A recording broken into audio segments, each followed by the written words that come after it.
ജിതേഷ് ദയവായി തുടരുക. ഇപ്പോൾ ചക്കിട്ടപ്പാറ പഞ്ചായത്ത് പ്രസിഡന്റ് കെ സുനിൽ കൂടി നമുക്കൊപ്പം ചേരുന്നുണ്ട്. ശ്രീ സുനിൽ, ഈ ഭിന്നശേഷിക്കാരനായ ജോസഫ് ആത്മഹത്യ ചെയ്തു എന്നുള്ള ഏറെ വേദനിപ്പിക്കുന്ന ഒരു വാർത്തയാണ് ഇപ്പോൾ പുറത്തു വരുന്നത്. യഥാർത്ഥത്തിൽ എന്താണ് സംഭവിച്ചത്? അദ്ദേഹത്തിന് ഈ പെൻഷൻ ലഭിക്കാത്തത് തന്നെയാണോ അദ്ദേഹത്തിന് ജീവൻ ഒടുക്കാനുള്ള ഒരു സാഹചര്യത്തിലേക്ക് കൊണ്ടെത്തിച്ചത്?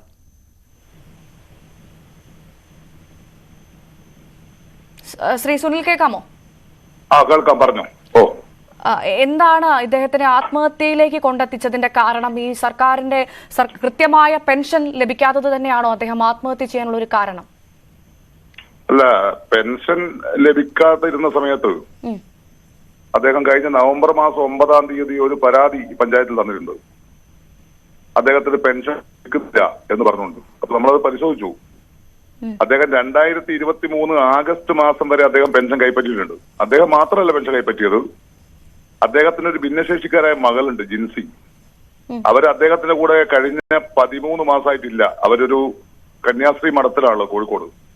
അവരുടെ പെൻഷനും ഇദ്ദേഹമാണ് വാങ്ങുന്നത്. അപ്പോൾ 1600 ഇദ്ദേഹത്തിന്റെ പെൻഷനുണ്ട്, 1600 മകളുടെ പെൻഷനുണ്ട്. ഈ 2 പെൻഷനും ഇദ്ദേഹമാണ് കൈപ്പറ്റുന്നത് ആഗസ്റ്റ് മാസം വരെ.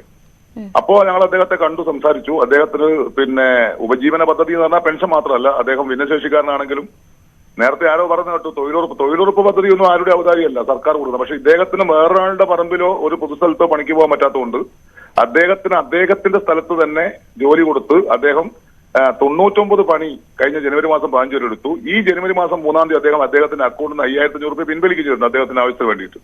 അപ്പൊ ഞാൻ പറയുന്ന ഒരു കാര്യം എന്താണെന്ന് വെച്ചാൽ, സാധാരണ ഒരാൾക്ക് കിട്ടുന്ന പെൻഷൻ 1600 രൂപയാണ്. ഇദ്ദേഹത്തിന് കഴിഞ്ഞ 8 മാസമായിട്ട് കിട്ടുന്നത് 3200 രൂപയാണ്. ശരി, അദ്ദേഹത്തിന് ലഭിച്ച 1600 രൂപ അദ്ദേഹത്തിന് കിട്ടിയിട്ട് എത്ര മാസമായി? 8-ാം മാസം, അതായത് ആഗസ്റ്റ് മാസം 16-ാം തീയതി അദ്ദേഹം 1600 അല്ല 3200 വാങ്ങിയിട്ടുണ്ട്. അയാളുടെ മകളുടെ പെൻഷൻ അദ്ദേഹം തന്നെയാണ് വാങ്ങുന്നത്. അതായത് താങ്കൾ പറഞ്ഞത് കഴിഞ്ഞ മാസവും അദ്ദേഹത്തിന് കൃത്യമായി പെൻഷൻ കിട്ടിയിരുന്നു എന്നല്ല. 8-ാം മാസം എന്ന് പറഞ്ഞാൽ ആഗസ്റ്റ് മാസം, 2023 ആഗസ്റ്റ് മാസം 8-ാം മാസം അദ്ദേഹം 3200 രൂപ പെൻഷൻ വാങ്ങിയിട്ടുണ്ട്. രണ്ടാളുടെ പെൻഷൻ. ഇദ്ദേഹം കഴിഞ്ഞ 11 മാസമായി രണ്ടാളുടെ പെൻഷൻ വാങ്ങുന്നുണ്ട്.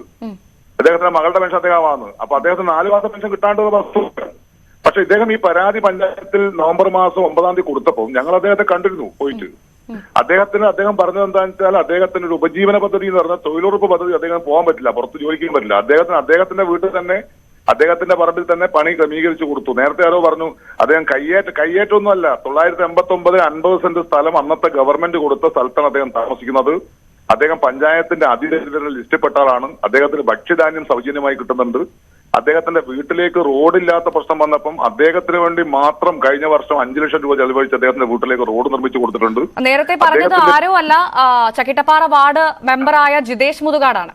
എന്നാൽ ജിതേഷ് മുതുകാടിനോട് പറയേണ്ട ഒരു കാര്യം, ഞാൻ ഈ പറഞ്ഞ കാര്യങ്ങൾ ഏതെങ്കിലും, അതായത് അദ്ദേഹത്തിന് അതിദരിദ്ര ലിസ്റ്റിൽപ്പെട്ട കാര്യം, അദ്ദേഹത്തിന് ഭക്ഷ്യധാന്യം സൗജന്യമായി കിട്ടുന്ന കാര്യം, അദ്ദേഹത്തിന് പുതിയ വീട് കൊടുക്കാൻ വേണ്ടി 5 ലക്ഷം രൂപ 4 ലക്ഷം പാസ്സായ കാര്യം, അദ്ദേഹത്തിന്റെ വീട്ടിലേക്ക് 5 ലക്ഷം രൂപ കൊടുത്ത് റോഡ് നിർമ്മിച്ചു കൊടുത്ത കാര്യം, അദ്ദേഹത്തിന് ഇപ്പം തൊഴിലുറപ്പിൽ അദ്ദേഹത്തിന്റെ തൊഴിൽ കാർഡ് നമ്പർ 78 ആണ്, 99 പണിയെടുത്ത കാര്യം, കഴിഞ്ഞ ജനുവരി മാസം 5-ാം തീയതി നമുക്ക് മാറ്റി നിർത്താം, അത് അദ്ദേഹത്തിന്റെ ജോലിയാണ് അദ്ദേഹം ചെയ്യുന്നത്. ഞാൻ ചോദിച്ചത് പെൻഷനാണ് എന്ന് പറയുമ്പോൾ അതും വരുമല്ലോ. തൊഴിലുറപ്പ് പെൻഷൻ മാത്രമല്ലല്ലോ, ഉപജീവന പദ്ധതി എന്ന് പറഞ്ഞാൽ അദ്ദേഹത്തിന് സർക്കാരിൽ നിന്ന് കിട്ടുന്ന മറ്റൊരു ആനുകൂല്യമാണ് ഈ തൊഴിലുറപ്പ് എന്ന് പറയുന്നത്.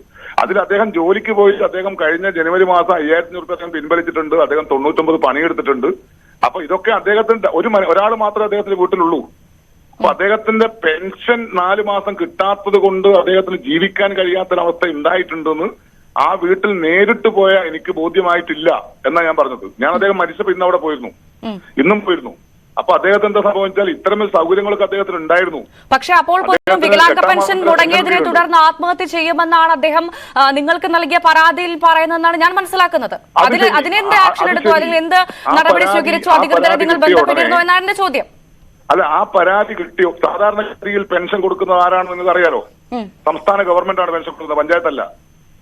പഞ്ചായത്തല്ല എന്നറിയാം, പക്ഷെ പഞ്ചായത്തിന്റെ ഏത് തരത്തിൽ ഇടപെടൽ ഉണ്ടായി എന്നായിരുന്നു ഞാൻ ചോദിച്ചത്. അതാണല്ലോ പറഞ്ഞു. 10-ാം തീയതി അദ്ദേഹത്തിന്റെ വീട്ടിൽ പോയി അദ്ദേഹവുമായി സംസാരിച്ചപ്പോ അദ്ദേഹത്തിന്റെ ഒരു ഡിമാൻഡ്, എനിക്കെന്ത് ചെയ്യണം, എനിക്ക് ജീവിക്കാൻ വേണ്ടി തൊഴിലുറപ്പിന്റെ പണിക്ക് പുറത്തു പോകാത്തത് കൊണ്ട് എനിക്ക് എന്റെ വീട്ടിൽ തന്നെ അത് കിട്ടണം. അവിടുത്തെ മേറ്റിനെ വിളിച്ച് ആ സമയത്ത് തന്നെ അക്കാര്യത്തിൽ അറേഞ്ച്മെന്റ് ഉണ്ടാക്കി കൊടുത്ത് അദ്ദേഹത്തിന് 100 പണി നമ്മൾ ഉറപ്പുവരുത്തിയിട്ടുണ്ട്.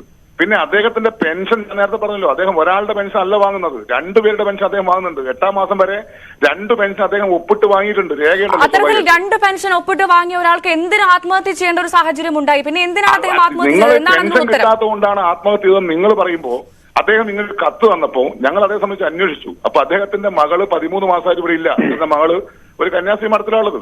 പിന്നെ ഒരു മനുഷ്യൻ ആത്മഹത്യ ചെയ്ത് എന്താണ് കാരണം എന്ന് ചോദിച്ചാൽ നമുക്കത് ആർക്കും മനഃശാസ്ത്രപരമായി പറയാൻ പറ്റില്ല. ഒരു ഒറ്റപ്പെടൽ കൊണ്ടാണോ, ജീവിത പ്രയാസം. പക്ഷെ അദ്ദേഹത്തിന് ദൈനംദിന ജീവിതത്തിൽ ഉപജീവന മാർഗങ്ങൾ ഉണ്ട് എന്ന് പഞ്ചായത്ത് ഉറപ്പുവരുത്തി എന്ന് മാത്രമേ ഞാൻ പറഞ്ഞിട്ടുള്ളൂ.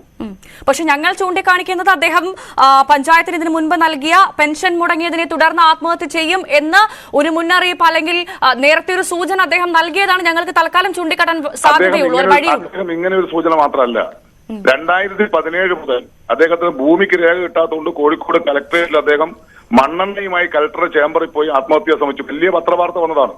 അന്നത്തെ കലക്ടർ സാംബശിവ റാവു ഉത്തരവിട്ടാണ് അദ്ദേഹത്തിന്റെ ഭൂമിയുടെ വിഷയം. അപ്പോഴാണ് 89 അദ്ദേഹത്തിന് സർക്കാർ പട്ടയം കൊടുത്തിട്ടുണ്ടെന്നും അദ്ദേഹം 1 ഏക്കർ ഭൂമിയിൽ സ്വന്തമായുള്ള ആളാണെന്ന് മനസ്സിലാക്കിയിട്ട് അന്ന് ആ പരാതി പിൻവലിക്കപ്പെട്ടതാണ്.